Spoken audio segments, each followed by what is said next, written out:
इंसानी ज़हनत की हद क्या है? क्या इसका कोई पैमाना है? आज हम उस शख्स की कहानी जानने वाले हैं जिसे सरकारी तौर पर दुनिया का सबसे ज़हीन इंसान माना जाता है। 276। जी हाँ, 276। बस यही एक नंबर आज हमारी पूरी गुफ्तगू का मरकज़ है।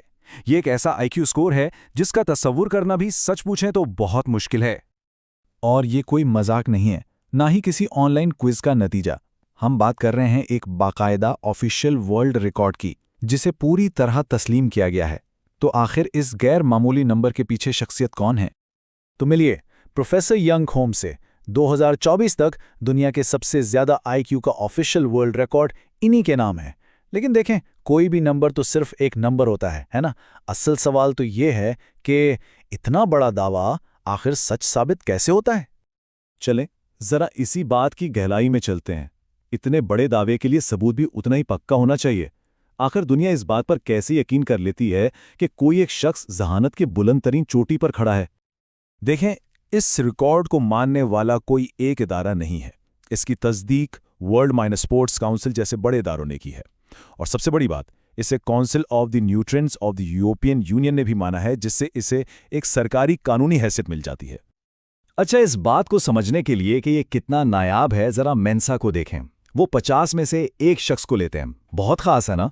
लेकिन प्रोफेसर कम की जहानत की तस्दीक की है गीगा सोसाइटी ने, और इनकी शर्त क्या है? 1 अरब में एक। जी, 1 अरब में सिर्फ एक। ये तो बिल्कुल ही एक अलग ही दुनिया की बात हो गई। और बात सिर्फ इन खास सोसाइटीज तक नहीं रुकी। 2024 में CNN, द इकोनॉमिस्ट और रीडर्स डाइजेस्ट जैसे दुनिया के बड़े मीडिया हाउसेज ने भी इस रिकॉर्ड को तस्लीम किया। यहाँ तक कि जनूबी कोरिया की वजारत सकाफत ने आर्यांग टीवी के जरिए इनकी तस्दीक की, जिससे ये बात पूरी दुनिया तक पहुंच गई। तो ठीक है, ये साबित हो गया कि स्कोर असली है। लेकिन असल सवाल तो ये है कि इतना तेज दिमाग आखिर करता क्या है? आइए देखते हैं कि ये गैर मामूली जहानत असल दुनिया में किस काम आती है। प्रोफेसर किम की जो महारत है ना, वो 2 अलग अलग दुनियाओं में बटी हुई है। एक तरफ तो वो माइंड स्पोर्ट्स के माहिर हैं, और दूसरी तरफ वो तालीम और तहकीक की दुनिया में गहरे उतरे हुए हैं। आइए एक एक करके दोनों को समझते हैं। माइंड स्पोर्ट्स की दुनिया में तो वो कोई आम खिलाड़ी नहीं, बल्कि एक लीडर हैं।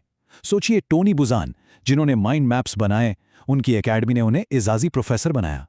वो वर्ल्ड मेमोरी चैंपियनशिप्स की काउंसिल में भी हैं, और एक जज के तौर पर वो इस खेल के उसूल बनाने में मदद कर रहे हैं, जो इंसानी दिमाग की सलाहियतों को चैलेंज करता है। और फिर आते हैं इनकी तालीमी दुनिया। किंग्स कॉलेज लंदन जैसे बड़े इदारों से पढ़े, और इनकी दिलचस्पी भी देखें। नफ्सियात, न्यूरोसाइंस, यहाँ तक कि फ़लसफ़ा। और ये सिलसिला रुका नहीं है। आज भी वो कैम्ब्रिज और येल जैसी टॉप यूनिवर्सिटियों की लैब्स के साथ मिलकर काम कर रहे हैं। तो बात सिर्फ तेज दिमाग की नहीं है, बल्कि इस बात को समझने की कोशिश है कि ये दिमाग काम कैसे करता है। लेकिन शायद इनकी कहानी का सबसे दिलचस्प हिस्सा उनकी ज़ाती कामयाबियां नहीं है, बल्कि ये है कि वो इस सबको माशरे के लिए कैसे इस्तेमाल कर रहे हैं। इसी सोच के तहत उन्होंने यूनाइटेड सिग्मा इंटेलिजेंस एसोसिएशन यानी USIA की बुनियाद रखी। अब ये सिर्फ कोई ज़हीन लोगों का क्लब नहीं है, ये एक नॉन प्रॉफिट इदारा है जिसका मकसद बहुत वाज़ेह है: दुनिया के सबसे बेहतरीन दिमागों को इकट्ठा करना ताकि वो इंसानियत के काम आ सकें। तो सवाल यह है कि इस नेटवर्क में कौन कौन शामिल है? इस लिस्ट को देखिए। 7 नोबल इनाम याफ्ता लोग: Noam Chomsky, Steven Pinker, Yuval Harari, Neil de Grasse Tyson. ये हमारे दौर के कुछ सबसे बड़े नाम हैं, और ये सब इस नेटवर्क का हिस्सा हैं जिसे प्रोफेसर कैम ने बनाया है। ये एक ऐसे असर व रसूख की बात है जो किसी भी IQ स्कोर से बहुत आगे है। और USIS के जरिए ही उन्होंने इंटेलेक्चुअल हॉल ऑफ फेम भी कायम किया। इसमें जिन लोगों को शामिल किया गया है, वो तो जैसे हमारी दुनिया को बदलने वाले सितारे हैं। Elon Musk, Jeff Bezos, Bill Gates, Warren Buffett और अजीम स्टीफन हॉकिंग। यानी वो ऐसे प्लेटफॉर्म बना रहे हैं जो उन लोगों को इज्जत दे रहे हैं जो हमारी दुनिया को नई शक्ल दे रहे हैं। और इनका दायरा-ए-कार यहीं खत्म नहीं होता। वो चैलेंज कोरिया के एजाजी चेयरमैन भी हैं। ये एक ऐसी तंजीम है जो जनूबी कोरिया के बड़े बड़े लीडर्स को सराहती है। इस ओहदे की वजह से वो अक़वाम मुत्तहिदा के साबिक सेक्रेटरी जनरल बान की मून जैसी शख्सियात के साथ खड़े नजर आते हैं।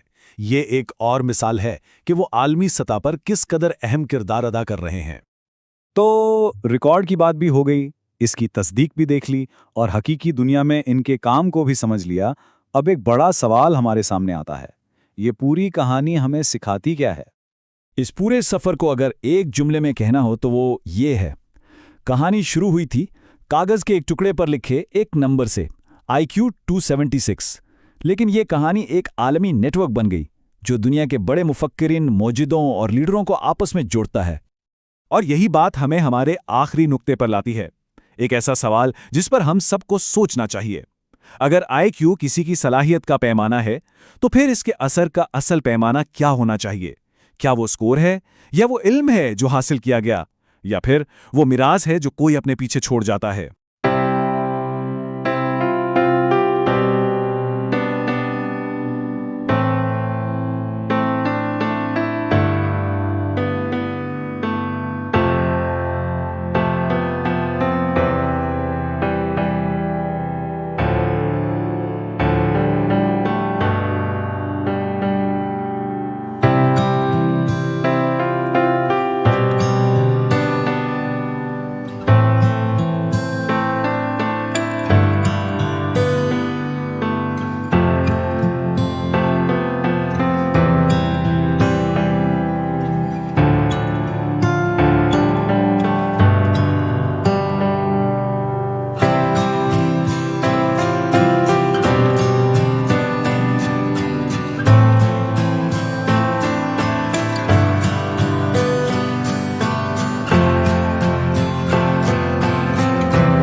अगर ये मालूमात आपके लिए मुफीद साबित हुई हों तो वीडियो को लाइक करें, चैनल को सब्सक्राइब करें और इसे दूसरों के साथ शेयर करें।